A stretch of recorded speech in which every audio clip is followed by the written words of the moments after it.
Hey, what is up guys? Today we're going to be doing a deck profile for Darklord. So I actually built this deck a long time ago, back when Destiny Soldiers came out and introduced the new Darklord cards. I already bought 3 boxes. They're all here on this channel, so if you guys have actually checked it out from a long time ago, then you will know that I actually got all these cards already. But I just haven't been making a deck profile to actually put here. I didn't realize that. But I have still been playing this deck, of course, and it's been updated several times already, so I guess this will be the first time I actually do a deck profile for Darklord, so let's just get started. Alright, so starting off with monsters, we're going to be playing 3 copies of Darklord Yugioh here. She's pretty much one of the main cards in the deck. She's meant to help us draw cards by discarding herself and another Darklord card. That includes the spells and traps, of course, so she's very important. Also, she's a level 10, so you can go for rank 10s. We're also playing Darklord Superbia, 3 copies of that, one of the OG ones. Very good card, of course, to help you special summon more Darklords from the deck, and, quite important to play, and allowing you to go for rank 8 targets as well. We're also playing 3 copies of Darklord Nastin. Now, I've seen different versions of this deck where people have actually alternated the ratios with Nastin. It's one of those cards where some people play 2 copies of, some people play 3.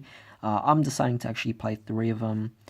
Just because I have the space for it, and I also think it's worth playing because it's the one card that easily allows you to special summon without the help of anything else, really. Playing 1 card of Tezcatlipoca. This card's definitely an underrated card. I didn't realize how good this card was until now, of course, and I have always been playing 1, but I am actually considering bumping it up to 2 or 3 copies even. It's actually a hand trap, of course, and it's just definitely quite nice here. But for now I'm playing 1 copy, and I think I'm okay with it. It's a level 9 monster, so you can't really go for any XC summons for anything too significant here. Playing 2 copies of Zerato pretty much helps you blow up the field on your opponent's side. Also, it's a level 8, so together with Superbia, very easy for a rank 8 XC summon. Playing 1 copy of Amdus. Sometimes you just want to bring back one particular card from the graveyard, so I play 1 of them. There's no reason to play any more of them. In fact, it's one of those cards I've been thinking about even dropping completely from the deck, but I just wanted to have at least 1 of everything, really, that's considered worth playing. Also playing 1 copy of Ukabak. Now, some decks play 2 copies, some decks even go as far as playing 3 copies, but for me, I'm playing 1 copy of this simply because although he is one of the normal summons in the deck and everything else is pretty much going to be special summoned, I'm playing another card here, and of course, you guys probably can see by the thumbnail already, but I am playing 3 copies of Vanity's Fiend here. Vanity's Fiend is the other card that I'm mostly normal summoning, but basically these are the only 4 normal summon targets we'll have.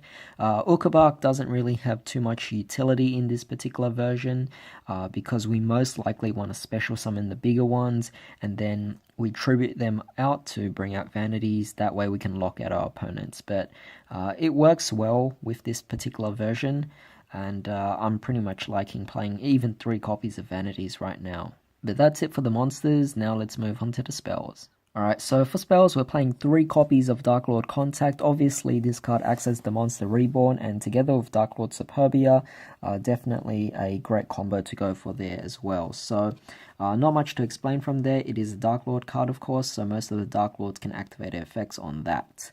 We're also playing 3 copies of Banishment, pretty much our Searcher. Of course, it's once per turn, but if we have the Graveyard as well, then, we also can use the Darklord effects to use it again. So we're also playing 3 copies of Trade-In, because we have 5 level 8 targets, so I think it's definitely worth playing. And we're also playing 3 copies of Allure of Darkness, because all our monsters are actually dark, including the Vanity's Fiend as well. To end things off with spells, we're going to be playing 1 copy of Monster Reborn, and we're also going to be playing 2 copies of Called by the Grave. You could actually play 3 copies of it. You could drop one of the Vanity's Fiends to play a third copy of Caught by the Grave. But the thing with this is that it's mostly just to stop a few hand traps. It's not a big deal. You know, sometimes we do want to get our plays off, so Caught by the Grave is definitely going to be quite important to actually play here. But that's pretty much it for the spells. These 12 at the top are pretty much the ones that we'll always be playing 3 copies of in any kind of Darklord deck. So yeah, I'm sure everyone also agrees there.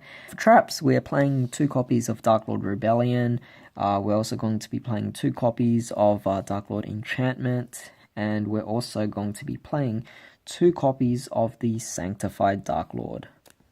For these ones, again, they're all Darklord cards, so in the graveyard they can be triggered off using the Darklord monster effects as well, so definitely quite nice here. And this is not a virus variant of the deck, this is just purely as Darklord as I can get. Of course we're playing Vanities, but we're focusing more on being able to utilize the spell cards that the Darklords typically use.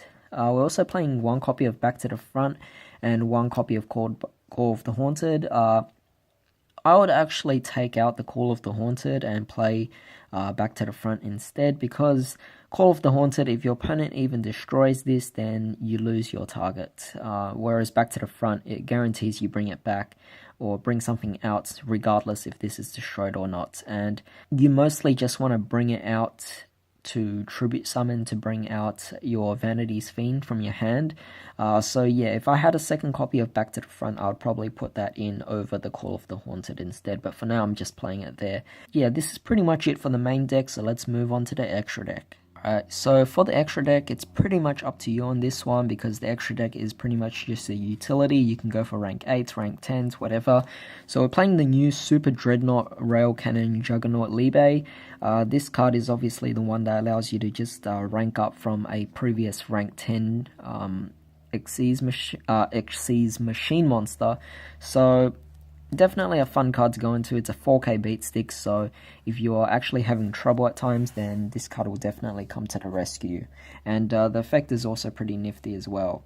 Moving on, we're playing, you know, oddly I'm just putting in random cards here, but I'm playing 3 copies of Gustav Max here. Sometimes you just want to burn them off, and it's also a 3k beat stick, so I don't know, I mean, like, it's a bit of an overkill to do that, but I don't mind, really. I have plenty of space in the extra deck. It's completely up to you. Playing a Sky Palace Gangradai, again, just another rank 10 option.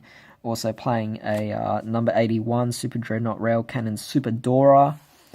So definitely a really great card as well. Might even bump that up to another copy here.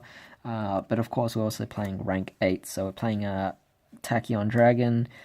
Also playing Saphnond, playing a Mecha Phantom Beast Draco Sack for rank 7s, you know, because Naston is a level 7s, Big Eye, Red Eye's Flare Metal Dragon, Hope Harbinger for another rank 8, and of course Yugioh the Sea Castrum. For Link Monsters, it's completely up to you, but we're also playing Summon Sorceress. You know, most of our deck is Fairy, aside from Vanities, which is a Fiend, but either way, Summon Sorceress can do the job here. Also playing an Underclock Taker, because we have big beat sticks, so Underclock Taker's effect works pretty well on our opponents to help us just OTK them in one turn. Playing Nightmare Phoenix and Cerberus just for more utility here, and of course we're throwing in a Yugioh as well, but you know, with this deck, if I actually had more of the cards, then I'd play a lot more of the rank 8 cards and rank 10 cards as well, just because there's so many great ones out there as well, like Felgrand or the Sun Dragon as well. So that's completely up to you there, but that's pretty much it for this particular deck profile. So I hope you guys enjoyed this. If you have any questions, then feel free to leave it in the comments down below, and I'll be sure to answer any of them, because you know, this is the first time I'm doing a Darklord deck profile here, so you know, might do a few different variations of this as well on other deck profiles. So hope you guys enjoyed this video, and hope you guys have a great day. I'll see you next time.